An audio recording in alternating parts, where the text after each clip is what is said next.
بسم اللہ الرحمن الرحیم۔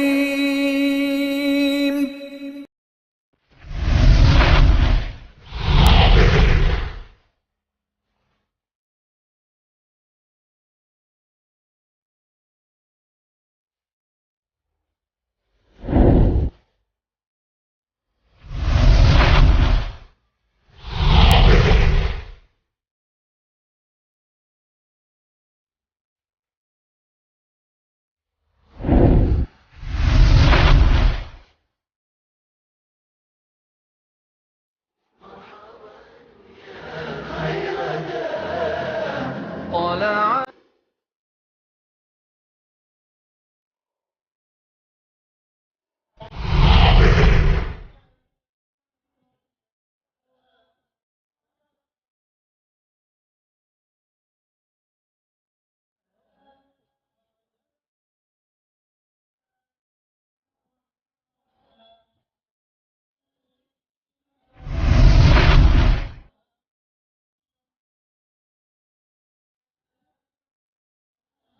وأما بنعمة ربك فحدث.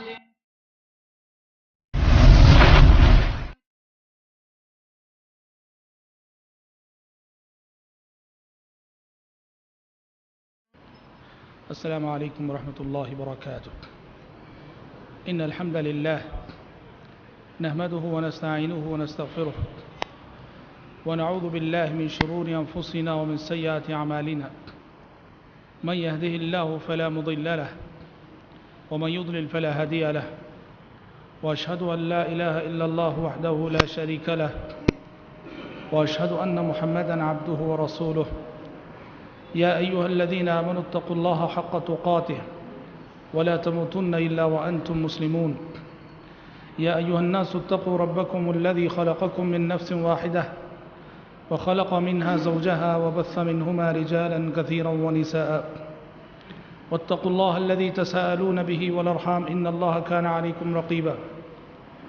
يا أيها الذين آمنوا اتقوا الله وقولوا قولا سديدا يصلح لكم أعمالكم ويغفر لكم ذنوبكم، ومن يطع الله ورسوله فقد فاز فوزا عظيما. أما بعد، فإن خير الحديث كتاب الله، وخير الهدي هدي محمد صلى الله عليه وسلم، وشر الأمور محدثاتها، وكل محدثة بدعة، وكل بدعة ضلالة، وكل ضلالة في النار.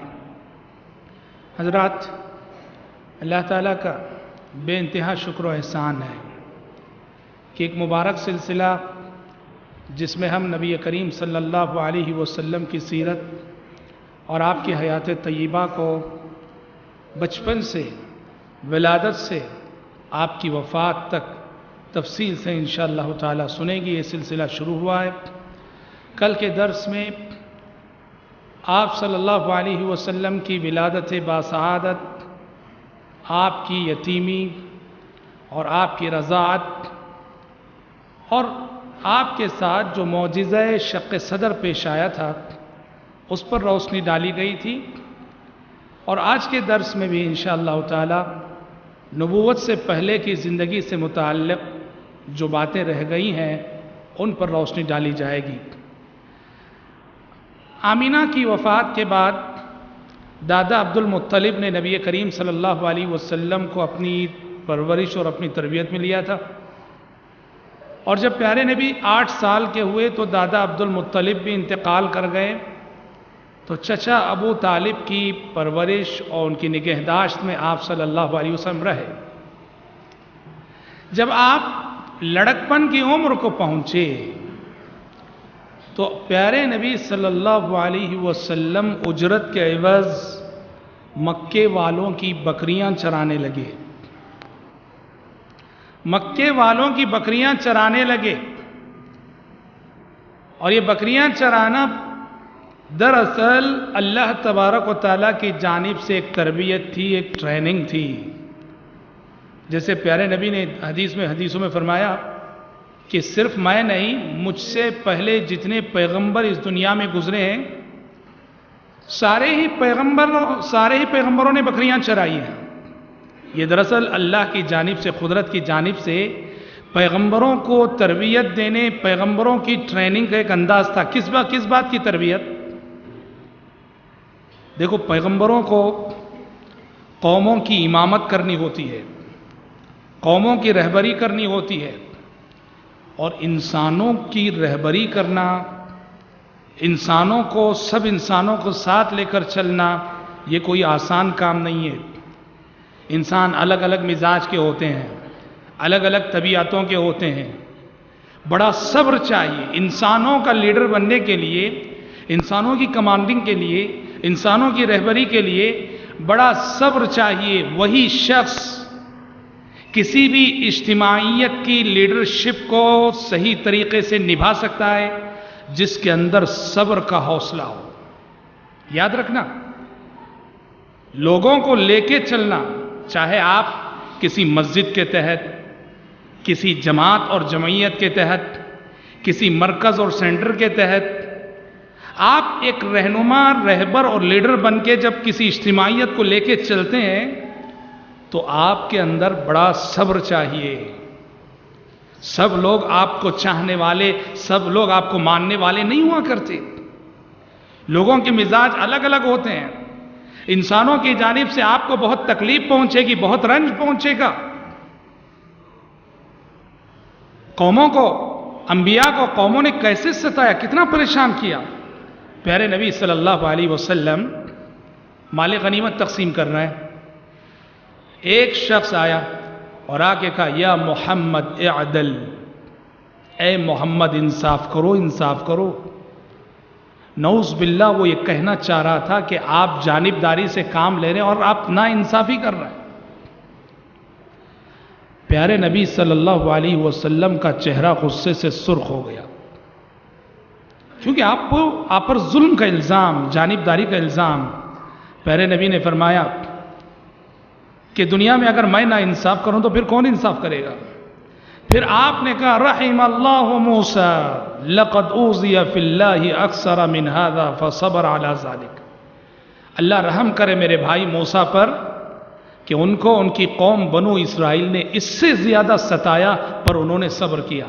پتہ چلا قوموں کی رہنمائی اور رہبری کوئی آسان کام نہیں. بڑا صبر چاہیے، بڑا تحمل چاہیے، قوت برداشت چاہیے. اور یہ جو بکریوں کو چرایا کرتے تھے انبیاء اور رسول علیہ السلام، اس میں اسی بات کی ٹریننگ، صبر پیدا کرنے کے لیے، تحمل پیدا کرنے کے لیے. اس لیے کہ بکریوں کو چرانا کوئی آسان کام نہیں. بکریوں کو چرانے سے انسان کے اندر خود بخود کمانڈنگ کی صفت پیدا ہوتی ہے، رہبری کی صفت پیدا ہوتی ہے، قائدانہ صلاحیتیں پیدا ہوتی ہیں. تو اسی لیے پیارے نبی صلی اللہ علیہ وسلم اپنے لڑکپن میں آپ نے باقاعدہ مکے والوں کی بکریاں چرائیں. اور جب ذرا آپ صلی اللہ علیہ وسلم کی عمر آگے بڑھی تو آپ اپنے چچا ابو طالب کے ساتھ بزنس کے سلسلے میں، تجارت کے سلسلے میں، تجارتی اسفار میں اپنے چچا ابو طالب کے ساتھ جانے لگے. تو ایک سفر آپ کا ہوا سرزمین شام کا، سیریا گئے اپنے چچا ابو طالب کے ساتھ. سیریا جب گئے تو بزنس کے لیے، تجارت کے لیے. وہاں آپ کی ملاقات، یا یوں کہو کہ آپ صلی اللہ علیہ وسلم کو دیکھا کرسچنوں کے ایک راہب نے جس کا نام بحیرہ تھا یا بحیرہ تھا. بحیرہ الراہب نے پیارے نبی کو دیکھا، اور اس وقت آپ کی عمر صرف 12 سال کی تھی. 12 سال کے لڑکے تھے آپ صلی اللہ علیہ وسلم. اور یہ بحیرہ سیریا میں کرسچنوں کا بہت ہی جانا مانا پوپ تھا. اس نے جیسے ہی نبی کریم صلی اللہ علیہ وسلم کو دیکھا، وہ پہچان گیا کہ یہی وہ بچہ ہے جو آگے چل کر نبی اور رسول بننے والا ہے.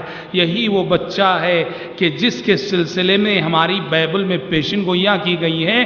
بحیرہ الراہب نے چچا ابو طالب سے کہا کہ ابو طالب، تمہارا یہ بھتیجا، میں اپنی کتاب انجیل کی روشنی میں یہ کہہ رہا ہوں کہ ہمیں آخری نبی کا انتظار ہے. اصل دیکھو اس زمانے میں کیا تھا، نبی کے آنے سے پہلے، پیارے نبی کی بعثت سے پہلے، خصوصاً کرسچن اور یہودی، چونکہ توریت میں، بائبل میں، انجیل میں ہمارے نبی کے سلسلے میں پیشن گوئیاں موجود تھیں کہ آخری نبی آنے والے ہیں، آخری رسول آنے والے ہیں، اور پوری صفات کہ جو آخری رسول آئیں گے وہ کیسے ہوں گے، ان کی بستی کیسے ہوگی، ان کی شباہت کیسی ہوگی، بڑی تفصیل کے ساتھ بائبل کے اندر، توریت کے اندر، انجیل کے اندر اللہ تعالیٰ نے پیشن گوئیاں کر رکھی تھیں.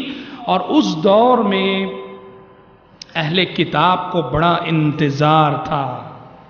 اہل کتاب منتظر تھے کہ یہ آخری رسول کہاں نمودار ہونے والا ہے، کہاں ظاہر ہونے والا ہے. اہل کتاب یہود و نصارہ کی نظریں تلاش کر رہی تھی، ڈھونڈ رہی تھی، کیونکہ وہ جان گئے تھے کہ وہ زمانہ آ چکا ہے جب آخری رسول ظاہر ہونے والا ہے. یہی جستجو تھی کہ بحیرہ الراہب کی نظر، دور اندیش تھا وہ، اس کی نظر جیسے ہی ہمارے نبی پہ پڑی، جبکہ ابھی لڑکپن میں ہیں آپ صلی اللہ علیہ وسلم، بحیرہ الراہب کو یقین ہو گیا کہ یہی وہ لڑکا ہے جو آگے چل کر جس کے سر پر نبوت کا تاج رکھا جانے والا ہے. اس نے کیا کہا جانتے ہیں؟ اس نے ابو طالب سے گزارش کی، درخواست کی کہ دیکھیے میری درخواست ہے کہ آپ آئندہ سے اپنے اس بھتیجے کو اس علاقے میں مت لائیے، تجارتی اسفار میں ساتھ مت رکھیے، کیونکہ مجھے ڈر ہے اگر یہودی اس بچے کو دیکھ لیں گے تو جان سے مار ڈالیں گے، کیونکہ یہودی یہ سمجھتے ہیں کہ آخری رسول ان کے قبیلے، ان کے خاندان سے آئے گا. جب وہ دیکھیں گے کہ آخری رسول قریش اور بنو ہاشم میں سے آ رہا ہے تو وہ جان سے مار سکتے ہیں اس بچے کو، آئندہ اپنے ساتھ مت لے جائیے کسی سفر میں. ابو طالب نے وہیں سے ہمارے نبی کو جو 12 سال کی عمر کے تھے آپ کو واپس کر دیا مکہ. کیا معلوم ہوتا ہے اس واقعے سے؟ یعنی جب ابھی نبی نہیں بنے تھے، رسول نہیں بنے تھے، آپ کے سر پر نبوت کا تاج ابھی نہیں رکھا گیا تھا. بحیرہ راہب کی دور اندیش نگاہوں نے نبی کے چہرے کو دیکھ کر تاڑ لیا کہ یہی وہ بچہ ہے کہ جو آگے چل کر نبی بننے والا ہے.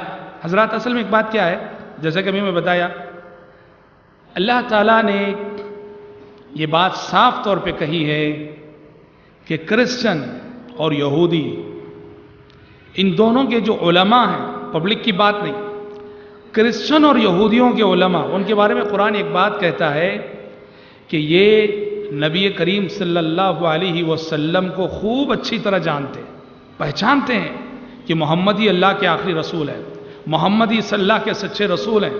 قرآن نے کہا الذین آتیناہم الکتاب یعرفونہ کما یعرفون ابناءہم، جن لوگوں کو ہم نے آسمانی کتاب دے رکھی ہے، یعنی توریت اور انجیل، یہ محمد صلی اللہ علیہ وسلم کو ویسے ہی جانتے ہیں جیسے وہ اپنے بچوں کو پہچانتے ہیں. بتاؤ کسی باپ کو اپنی اولاد کو پہچاننے میں کوئی مشقت ہوتی ہے؟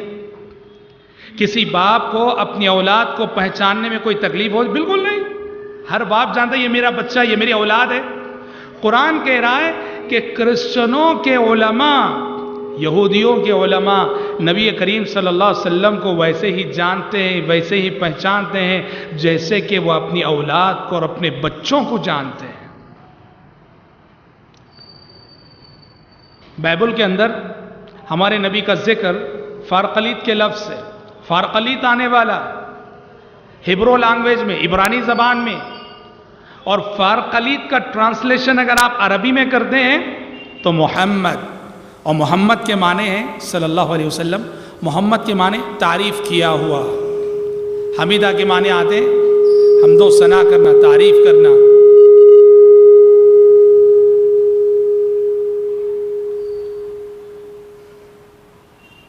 تو فارقلیت کے لفظ سے، فارقلیت کے ورڈ سے آپ صلی اللہ علیہ وسلم کا ذکر بائبل کے اندر کیا گیا ہے، اور یہ اہل کتاب اچھی طرح سے جانتے تھے. اور یہ چیز اگر آپ سمجھنی ہو، اس چیز کی مزید وضاحت، تو آپ ذرا مشہور صحابی حضرت سلمان فارسی رضی اللہ تعالیٰ عنہ کے قبول اسلام کے واقعے کو پڑھیے. حضرت سلمان فارسی رضی اللہ عنہ کے قبول اسلام کا واقعہ اس بات کی بہت بڑی دلیل ہے کہ پیارے نبی کے زمانے میں جو علماء تھے کرسچن کے، وہ خوب جانتے تھے کہ آخری رسول آ چکا ہے، آنے والا ہے، زمانہ قریب آ چکا ہے۔ کیسے؟ سلمان فارسی رضی اللہ عنہ، ان کے قبول اسلام کا واقعہ بڑا دلچسپ ہے، بڑی عبرتیں ہیں اس واقعے کے اندر۔ سلمان فارسی رضی اللہ تعالیٰ عنہ کی ولادت اور پیدائش ایک مجوسی گھرانے میں فارس میں ہوئی۔ مجوسی گھرانہ جو آگ کی پوجا کرنے والے، آگ کی پرستش کرنے والے، مذہبی گھرانہ تھا، اور باپ نے حضرت سلمان فارسی رضی اللہ عنہ کو بچپن ہی سے وہ آگ کی پرستش، آگ جلانے میں لگا دیا تھا۔ ایک دن سلمان فارسی اور یہ کب کی بات ہے؟ ابھی ہمارے نبی پیدا نہیں ہوئے، ہمارے نبی مبعوث نہیں ہوئے، نبی نہیں بن، تب کی بات ہے۔ ایک دن سلمان فارسی رضی اللہ عنہ اپنے گھر سے نکل کے اپنے شہر میں گھوم رہے تھے، گردش کر رہے تھے، ان کا گزر ایک چرچ کے سامنے سے ہوا۔ سلمان فارسی رضی اللہ عنہ نے پوچھا کہ یہ کیا کون سا مذہب ہے، کون سا دین ہے، کون سا عبادت خانہ ہے؟ اندر گئے، لوگوں نے تعارف کرایا، یہ کرسچینٹی ہے، یہ نصرانیت ہے۔ تو سلمان فارسی رضی اللہ عنہ کو یہ مذہب بہت پسند آیا، اور حضرت سلمان اپنے فارسی اور مجوسی مذہب کو چھوڑ کر کرسچن بن گئے، عیسائی مذہب کو قبول کر لیا۔ ہم کیا کہہ سکتے ہیں کہ حضرت سلمان مسلمان ہو گئے۔ کیوں؟ اس لیے کہ ابھی ہمارے نبی نہیں بنائے گئے تھے، نبی کی نبوت کا زمانہ نہیں آیا تھا، اور نبی کی نبوت سے پہلے کون مسلمان سمجھے جاتے تھے؟ جو کرسچن تھے، عیسیٰ علیہ السلام پر بحیثیت نبی اور رسول ایمان رکھتے تھے، وہ مسلمان کہلاتے۔ یہ اور بات ہے کہ کرسچنوں کے اندر بہت ساری بد عقیدگیاں آ چکی تھی، کرسچینٹی کو قبول کر لیا سلمان فارسی رضی اللہ عنہ نے۔ قبول کرنے کے بعد اپنے باپ سے انہوں نے کہا آئندہ سے میں نہ آگ کی پوجا کروں گا، نہ آگ جلاؤں گا، کچھ نہیں کروں گا۔ باپ نے بہت زبردستی کی۔ سلمان فارسی رضی اللہ عنہ نے جب مانا نہیں، باپ نے حضرت سلمان کے ہاتھوں میں ہتھکڑیاں ڈال دی، ان کے پیروں میں زنجیریں ڈال دی، کہا کہ گھر سے باہر نہیں نکل سکتے تم۔ حضرت سلمان نے منظور کیا ہتھکڑیوں کو، زنجیروں کو، گھر میں رہے۔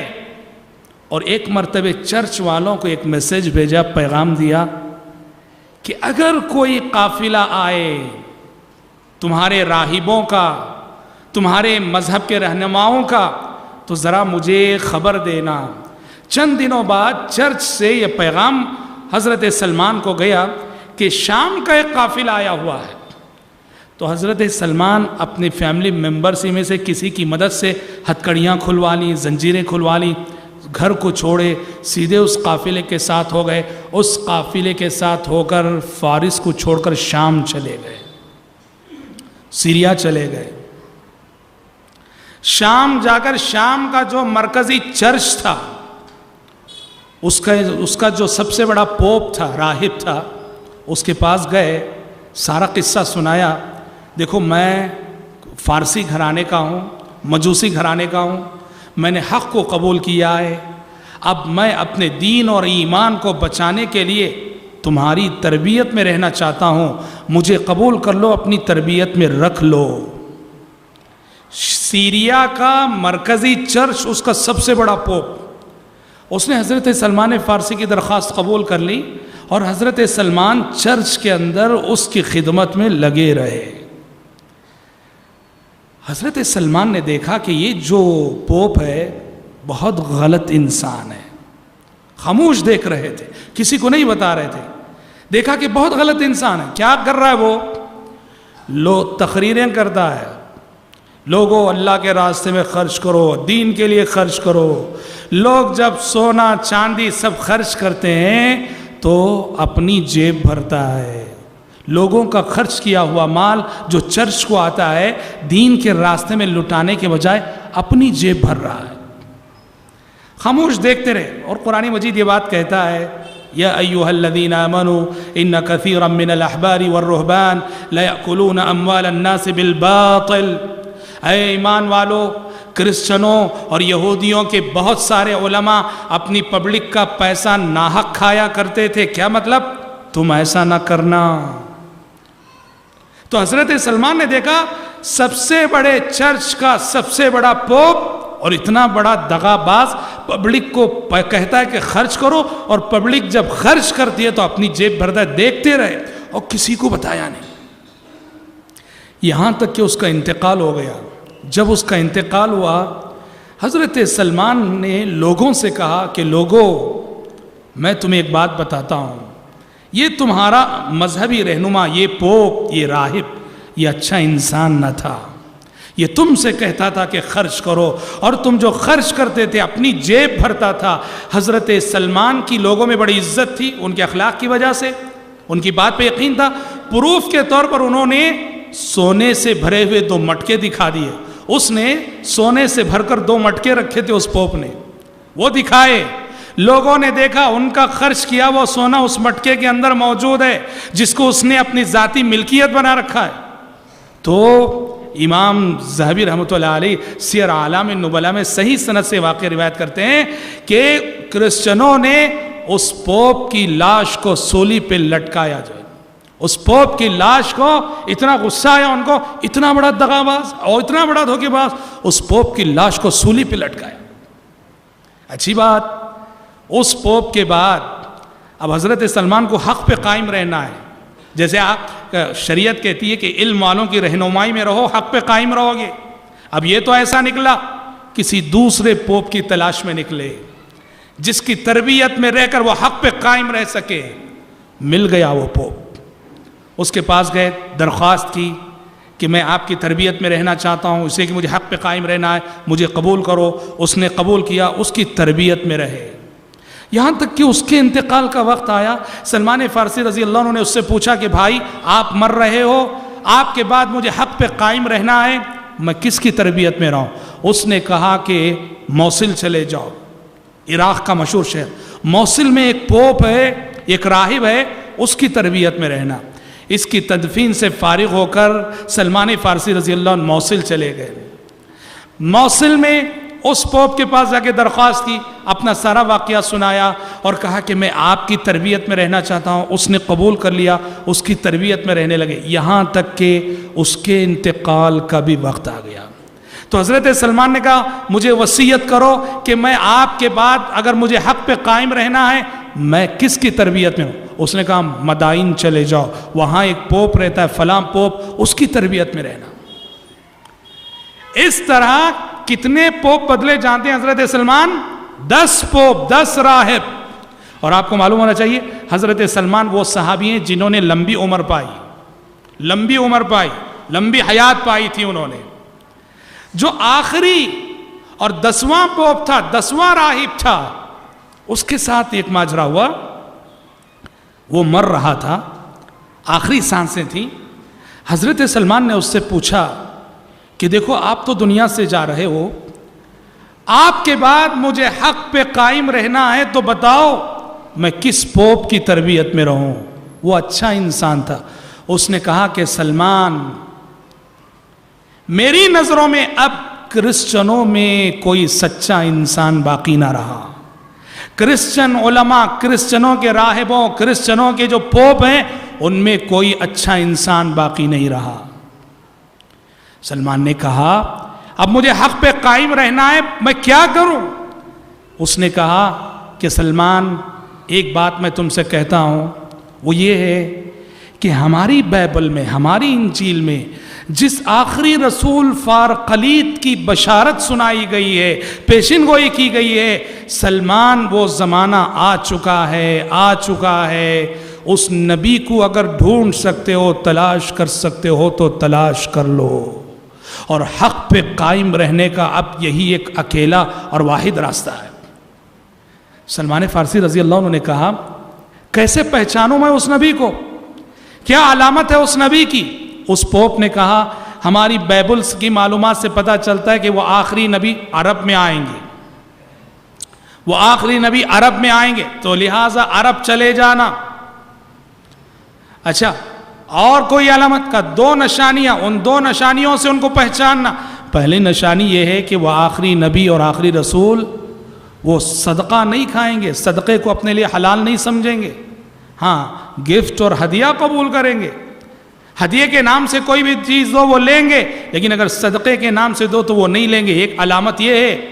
اور کہا سلمان ہماری بائبل میں اس آخری نبی فارقلیط کی دوسری علامت یہ ہے کہ اس نبی کی پیٹھ پر کندھے پر مہر نبوت ہوگی، نبوت کی مہر ہوگی.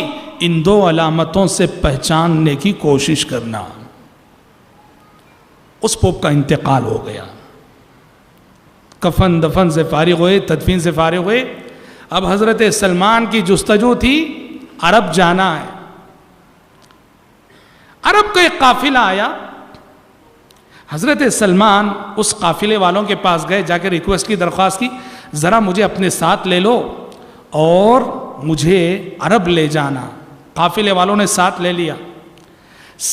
لیا مگر راستے میں حضرت سلمان کے ساتھ بہت بڑا دھوکہ کر دیا. کیا دھوکہ کر دیا؟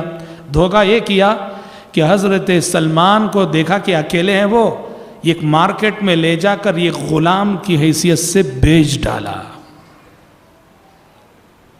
ایک غلام کی حیثیت سے بیچ ڈالا. نکلے تھے کہاں؟ عرب جانے کے لیے، نبی کو ڈھونڈنے کے لیے.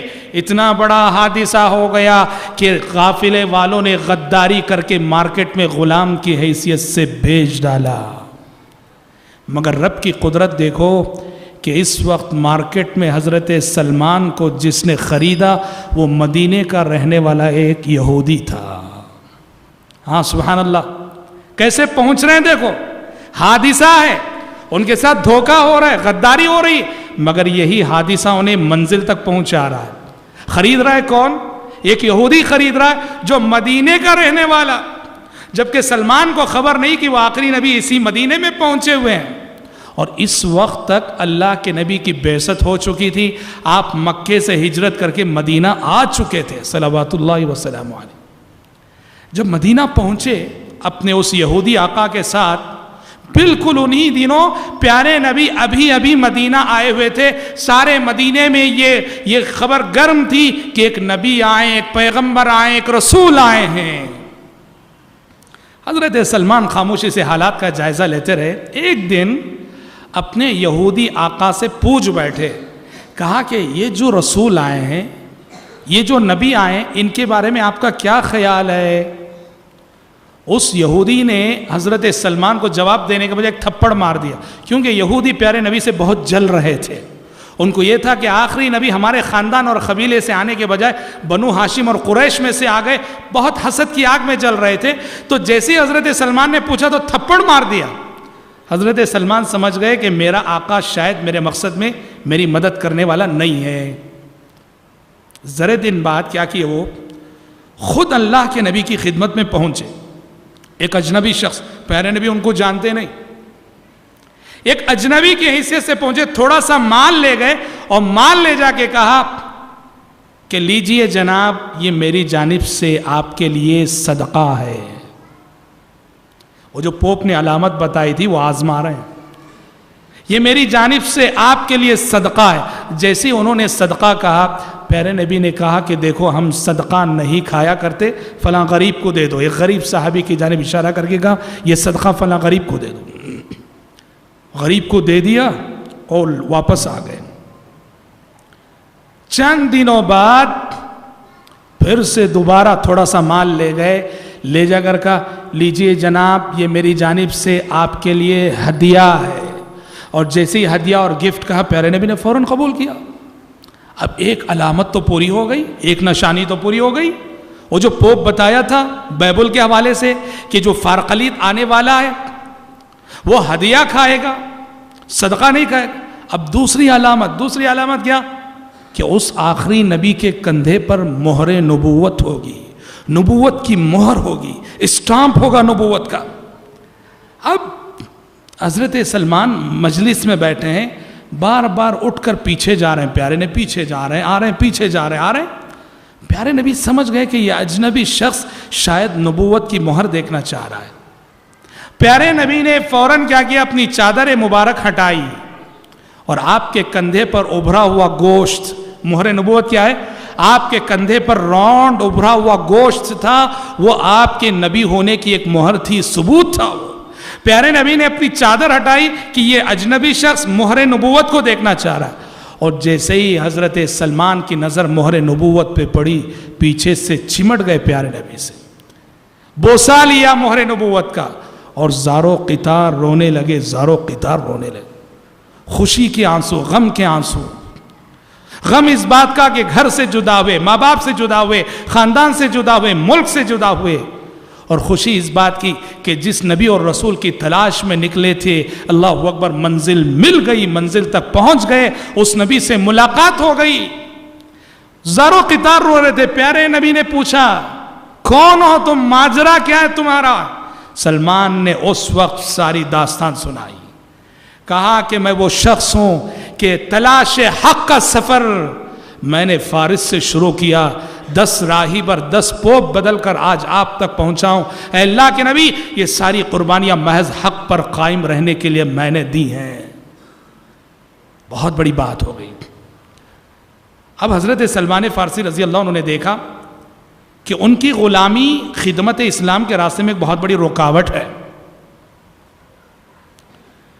تو انہوں نے اپنے آقا کو، یہودی کو بتایا نہیں کہ میں مسلمان ہو گیا، بس کہا کہ میں آزاد ہونا چاہتا ہوں۔ اپنے آقا سے کمپرومائز کر لیا، اسے مکاتبہ کہتے ہیں۔ اس نے کہا، یہودی آقا نے، تم میرے باغیچے میں کھجور کے 360 درخت لگا دو، میں تمہیں آزاد کر دوں گا۔ اگر وہ 360 درخت بھی لگ گئے، اگ گئے، میں تمہیں آزاد کر دوں گا۔ پیارے نبی کے پاس آئے، حضرت سلمان نے بتایا کہ اللہ کے نبی، میرا یہودی آقا مجھے آزاد کرنے کے لیے شرط رکھا ہے کہ کھجور کے 360 درخت لگاؤں۔ تو پیارے نبی نے کہا کہ ایسا کرو، تیاری کرو، وہ جڑیں 360 جڑیں تیار کرو، مگر لگانا مت، میں آ کے لگاؤں گا۔ حضرت سلمان نے تیار کیا، پیارے نبی گئے اور اپنے دستے مبارک سے پورے 360 درخت لگائے۔ اور زراعت اور کھیتی باڑی سے تعلق رکھنے والے جانتے ہیں، جب جڑیں لگائی جاتی ہیں تو سارے پودے لگتے نہیں، اگتے نہیں، اس میں سے بہت سارے بیکار اور ناکارہ ہوتے ہیں۔ جی ہاں، لیکن یہاں پیارے نبی کے دستے مبارک سے لگائے گئے جڑ تھے، وہ جڑیں لگائی گئی تھی، ایک درخت بھی بیکار نہ ہوا، ایک درخت بھی ضائع نہ ہوا، 360 سارے کے سارے درخت لگ گئے، اگ گئے، اور حضرت سلمان اس طرح غلامی سے آزاد ہو گئے اور پوری طرح سے اسلام کی خدمت کے لیے وقف ہو گئے۔ مدینے میں ان کا کوئی نہ تھا، نہ خاندان، نہ کنبہ، نہ دوست و احباب، نہ رشتہ دار، کوئی نہ تھا، اور لوگ ان سے پوچھتے، سلمان تمہارا نسب نامہ کیا ہے، تمہارا خاندان کیا ہے؟ تو فخر سے کہتے تھے، انا سلمان ابن اسلام، میں اسلام کا بیٹا سلمان ہوں۔ حضرات، سلمان فارسی رضی اللہ عنہ کا یہ واقعہ صاف طور پہ بتاتا ہے کہ کرسچنوں کے علماء ہمارے نبی کو کتنا اچھا جانتے ہیں۔ یہ اور بات ہے کہ وہ چھپاتے ہیں، اس سے بڑی بات کیا ہے کہ الذین آتیناہم الکتاب یعرفونہ کما یعرفون ابناءہم، یہ ویسے ہی نبی کو جانتے ہیں جیسے اپنے بچوں کو جانتے ہیں۔ اور یہ بات ایسا نہیں کہ اس دور کے راہبوں کے سلسلے میں، اس دور کے جو پوپ تھے ان کے، نہیں، آج بھی کرسچنوں کے جو علماء ہیں، واللہ ان کے سینوں کو چیر کر ان کے دلوں میں لکھی تحریر پڑھی جائے تو ان کے دلوں میں یہ اقرار موجود ہے کہ محمد سچے رسول موجود ہے۔ یہ اور بات ہے کہ وہ اقرار نہیں جانتے ہیں پر مانتے نہیں ہیں۔ اور یہ چیز، یہ جو بائبل میں، دوسروں کی مذہبی کتابوں میں ہمارے نبی کے سلسلے میں جو پیشین گوئیاں موجود ہیں، یہ دعوت و تبلیغ کے راستے میں بہت بڑی معاون چیز ہے۔ جو دعات ہیں، مبلغین ہیں، وہ اگر اس کا صحیح استعمال کریں تو الحمدللہ بہت سارے لوگ مشرف و اسلام ہو سکتے ہیں۔ دیکھیے، اس دور کے ایک بہت بڑے مشنری کے بہت بڑے رہنما ڈیوڈ بنجامین، کرسچن مشنری کے بہت بڑے مبلغ، بہت بڑے پوپ، ڈیوڈ بنجامین ان کا نام ہے، اور یہ رہنے والے کہاں کے، یہ مشنری کے کام پہ آئے ہوئے تھے عراق میں وہ مشنری کے کام پہ آئے ہوئے تھے، عیسائی مشنری کی تبلیغ کرتے ہوئے۔ اللہ اکبر، مسلمان ہو گئے۔ کیسے مسلمان ہوئے؟ انہوں نے لکھا ہے کہ میں نے ایک مرتبہ عراق کے اندر ایک مسلمان عالم کی تقریر سنی، ایک مسلمان عالم کا لیکچر سنا۔ وہ مسلمان عالم بائبل کے بہت سارے ورسز کوٹ کر کے یہ چیلنج کر رہا تھا کہ بائبل کے اندر محمد صلی اللہ علیہ وسلم کا ذکر موجود ہے، فارقلیت کا ذکر موجود ہے، فلاں انجیل متی میں یوں ہے، انجیل لوقا میں، انجیل یوحنا میں یوں ہے۔ ڈیوڈ بنجامن لکھتے ہیں میں ایک باغیرت عیسائی تھا، باغیرت کرسچن تھا، وہ تقریر سن کے مجھے غصہ آیا، میں نے یہ ٹھان لیا کہ بائبل کی وہ ساری آیتیں، وہ سارے ورسز جس کے بارے میں مسلمان یہ دعویٰ کرتے ہیں کہ یہ محمد صلی اللہ علیہ وسلم کے بارے میں ریسرچ کر کے یہ ثابت کروں گا کہ یہ محمد صلی اللہ علیہ وسلم کے بارے میں نہیں ہے۔ انہوں نے ایک ریسرچ شروع کیا، ایک تحقیق شروع کی کہ جس آخری فارقلیت کا ذکر ہماری بائبل میں ہے وہ محمد نہیں ہے، لیکن وہ کہتے ہیں میرا ریسرچ، میری تحقیق جیسے جیسے آگے بڑھتی گئی رزلٹ بالکل الٹا آتا گیا۔ میں نے ریسرچ شروع کیا اس جذبے سے کہ ثابت یہ کرنا ہے کہ بائبل کے اندر کہیں محمد صلی اللہ علیہ وسلم کا ذکر نہیں ہے، لیکن میرے ضمیر نے مجھے ملامت کی، کہا کہ جس فارقلیت کی صفات تیری بائبل میں ہے وہ صفات ہسٹری میں جس طرح محمد صلی اللہ علیہ وسلم پر منطبق ہوتی ہیں، تاریخ میں کسی اور شخصیت پہ منطبق نہیں ہوتی۔ مسلمان ہو گئے، پہلے وہ ڈیوڈ بنجامن تھے اور اسلام قبول کرنے کے بعد ڈاکٹر عبدالاحد داؤد کے نام سے جانے گئے، اور انہوں نے اپنے اس ریسرچ کو کتابی شکل میں چھاپا ہے۔ کتاب کو انہوں نے انگریزی میں لکھا اور اس کا عربی میں ٹرانسلیشن، عربی میں موجود ہے کتاب محمد صلی اللہ علیہ وسلم فی الکتاب المقدس، کتاب کا نام ہے عربی میں محمد فی الکتاب المقدس، یعنی بائبل کے اندر محمد صلی اللہ علیہ وسلم کا تذکرہ، بے شمار واقعات ہیں۔ خیر، انجیل اور بائبل کی ہم بات کر رہے ہیں، یہ تو آسمانی کتابیں تھیں جن میں تحریف ہو گئی، لوگوں نے تبدیلیاں کر لیں۔ اس ملک میں جہاں ہم رہتے ہیں، یہاں کی جو قوم ہے ہندو قوم، اس کا جو مذہب ہے ہندو مذہب، ان کی جو مذہبی کتابیں ہیں وید، رگ وید، سام وید، یجر وید، اتھر وید، علامہ صفی الرحمن مبارک پوری رحمۃ اللہ علیہ کے کچھ محاضرات ہیں، لیکچرز ہیں، جس میں انہوں نے یہ جو وید ہیں، ویدوں میں ہمارے نبی حضرت محمد صلی اللہ علیہ وسلم کا تذکرہ، آپ کے صفات کا تذکرہ، بڑا ہی میں سمجھتا ہوں ہر ایک کو سننا چاہیے۔ وہ علامہ صفی الرحمن مبارک پوری رحمۃ اللہ علیہ صاحب الرحیق المختوم نے بڑی محققانہ بحث کی ہے، اس میں تعجب ہوتا ہے، حالانکہ یہ وید آسمانی کتابیں نہیں ہیں، یہ تو انسانوں کی لکھی ہوئی کتابیں، لیکن یہ باتیں ان ویدوں میں کہاں سے آ گئیں؟ جی، ویدوں کے اندر سنسکرت میں جا بجا یہ بات موجود ہے کہ ایک آخری نراشنس آنے والا ہے، نراشنس، اور کہتے ہیں نراشنس سنسکرت میں اگر آپ اس کا ٹرانسلیشن عربی میں کرو، محمد، تعریف کیا ہوا، اور بڑے بڑے لوگ اس چیز کو دیکھ کر مسلمان ہوئے ہیں۔ تمل ناڈو کے ایک بہت بڑی سیاسی شخصیت جو کرنا ندی کے بہت ہی قریبی دوست مانے جاتے تھے، اللہ اکبر، مسلمان ہو گئے۔ مسلمان ہو کر، ان کا نام ہے عبداللہ اڈیار، تمل، ہمارے جو تمل احباب ہیں وہ جانتے ہیں، تمل حلقے میں عبداللہ اڈیار بہت فیمس۔ عبداللہ اڈیار بہت بڑی سیاسی شخصیت، مسلمان ہو گئے، اور مسلمان ہو کر انہوں نے تمل میں کتاب لکھی کہ میں کیوں مسلمان ہوا، اس کا ٹرانسلیشن اردو میں ہوا ہے، اور یہ کتاب مارکیٹ میں موجود ہے۔ ٹرانسلیشن کرنے والے نے اس کا نام دیا ہے اسلام جس سے مجھے عشق ہے، یعنی جس سے مجھے پیار ہے۔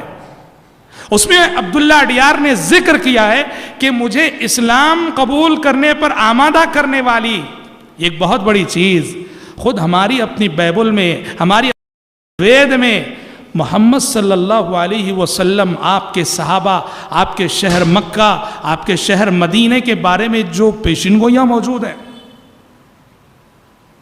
تو یہ بہت بڑی بات ہے میرے بھائی۔ بحیرہ راہب نے شام کے تجارتی سفر میں نبی کریم صلی اللہ علیہ وسلم کو دیکھ کر جو پہچانا، 12 سال کی عمر میں چہرہ دیکھ کے اس نے کہہ دیا کہ یہ چہرہ بتا رہا ہے کہ شاید یہی وہ بچہ ہے جو آگے چل کے رسول بننے والا ہے۔ ان تمام تفصیلات کو اور حالات کو سامنے رکھ کے اگر آپ سوچتے ہیں تو یہ کوئی انہونی بات نہیں ہے۔ بخاری شریف کی حدیث ہے، عبداللہ بن عمرو بن العاص رضی اللہ عنہ راوی ہیں کہ جنگ یرموک میں ایک جنگ ہوئی تھی خلافت راشدہ میں، جنگ یرموک میں عبداللہ بن عمرو بن العاص رضی اللہ عنہما کو توریت کا ایک ٹرانسلیٹڈ نسخہ مل گیا. یہودیوں کی جو توریت ہے اس کا ایک نسخہ جو عربی زبان میں، ہیبرو لینگویج سے عربی زبان میں جس کا ٹرانسلیشن ہوا وہ نسخہ مل گیا. عبداللہ بن عمرو بن العاص رضی اللہ عنہ کہتے میں نے اس نسخے کے اندر توریت میں ہمارے نبی کو ڈھونڈنا شروع کیا کہ قرآن بھی کہتا ہے کہ توریت کے اندر، انجیل کے اندر ہمارے نبی کا ذکر ہے، سورہ محمد میں اللہ نے بتایا ہے. کہتے میں نے ڈھونڈنا شروع کیا کہاں ہیں ہمارے نبی اس توریت کے اندر. کہتے ہیں عبداللہ بن عمرو بن العاص رضی اللہ عنہ مجھے مل گئی وہ آیت جس آیت میں ہمارے نبی کا تذکرہ موجود ہے. کہا کیا ہے وہ آیت؟ کہا یا ایھا النبی انا ارسلناک شاہدا ومبشرا وحرزا للأميين أنت عبدي ورسولي سميتك المتوكل ليس بفظ ولا غليظ ولا صخاب في الأسواق ولا يدفع السيئة بالسيئة ولكن يعفو ويصفح ولن أقبضه حتى أقيم به الملة العوجاء فأفتح به أعينا عميا وآذانا صما وقلوبا غلفا. کہتے ہیں کہ توریت کے اندر ہمارے نبی کا ذکر جس آیت میں نے پایا وہ آیت ایسی تھی، ٹرانسلیٹڈ ہیبرو میں تھی، عبرانی لینگویج میں تھی، لیکن وہ نسخہ جو توریت کا وہ عربی میں ٹرانسلیٹڈ تھا. اس میں کہتے ہیں آیت ایسی تھی، اے نبی میں آپ کو بھیج رہا ہوں شاہد بنا کر، گواہ بنا کر، ساری انسانیت پر آپ گواہ ہیں، اور ایمان لانے والوں کو خوشخبری دینے والا بنا کے بھیجنے والا ہوں، امی قوم کا محافظ بنا کے بھیجنے والا. عرب کو امی قوم، ساری دنیا عرب کو امی قوم کہتی. کیوں؟ عرب میں لکھنے پڑھنے والے بہت کم تھے، لکھنا پڑھنا نہیں جانتے تھے وہ لوگ، اس لیے امی قوم. کہا وحرزا للأمیین میں آپ کو بھیجوں گا امی قوم کا محافظ بنا کر. انت عبدی ورسولی آپ میرے بندے ہیں، آپ میرے رسول ہیں. سمیتک المتوکل اور آپ کے ناموں میں سے ایک نام میں نے رکھا ہے، آپ متوکل ہیں، ہر معاملے میں اللہ پہ بھروسہ کرنے والے، ہر معاملے میں اللہ پہ توکل کرنے والے. لیس بفظ ولا غلیظ اور یہ میرے آنے والا آخری نبی زبان کا سخت نہ ہوگا، مزاج اور طبیعت کا سخت نہ ہوگا. ولا صخاب فی الاسواق مارکیٹ میں کھڑے ہو کے چیخنے والا، چلانے والا نہ ہوگا، شور کرنے والا نہ ہوگا. ولا يدفع السيئة بالسيئة اور یہ میرا آنے والا آخری نبی برائی کا مقابلہ برائی سے نہیں کرے گا. ولكن يعفو ويصفح میرے آنے والے اس نبی کی پہچان یہ ہے کہ وہ معاف کرنے والا ہوگا، وہ دشمنوں کو معاف کرے گا، غلطیوں کو معاف کرے گا، خطاؤں کو معاف کرے گا.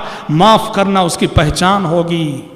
وَلَنْ أَقْبِضَهُ اور جب میں اس نبی کو دنیا میں بھیج دوں گا تو لن اقبضه اس وقت تک اس نبی کو دنیا سے واپس نہیں بلاؤں گا جب تک کہ اس نبی کے ذریعے بندوں پہ اتمام حجت نہ ہو جائے. اور اس طرح اتمام حجت نہ ہو جائے کہ اندھے بھی دیکھنے لگ جائیں، بہرے بھی سننے لگ جائیں، گونگے بھی بولنے لگ جائیں. جب تک حق کا ایسا بول بالا دنیا میں نہ ہو جائے اس وقت تک میں اس نبی کو دنیا سے واپس نہیں بلاؤں گا. عبداللہ بن عمرو بن العاص رضی اللہ عنہ کہتے ہیں کہ توریت کے اندر یہ آیت مجھے ملی جس میں ہمارے نبی کا تذکرہ اللہ تبارک و تعالیٰ نے ان الفاظ میں کیا ہے. تو حضرات بہت بڑی بات ہے، بہت بڑی بات ہے. تو یہی وجہ ہے کہ بحیرہ راہب پہچان گیا. اور مدینے کے یہودی جو تھے نا، جو ایمان تو نہیں لائے مگر وہ یہودی جانتے تھے کہ آخری محمد صلی اللہ علیہ وسلم سچے رسول ہیں. کیوں نہیں لائے ایمان؟ حسد کی وجہ سے. حسد کی وجہ سے. کیا حسد؟ وہ خاندانی شرف، خاندانی غرور، سمجھ رہے ہیں؟ حسب اور نسب کا نشہ یہودیوں کے سر پہ چڑھا ہوا. وہ سمجھ رہے تھے کہ آخری نبی اور آخری رسول ہمارے ہی خاندان سے آئے گا، لیکن ہوا یہ کہ آخری نبی دوسرے خاندان سے آ گئے. دوسرے خاندان سے آ گئے. وہ سمجھ رہے تھے آخری نبی بنو اسحاق میں سے آئیں گے، لیکن آخری نبی بنو اسماعیل میں سے آ گئے.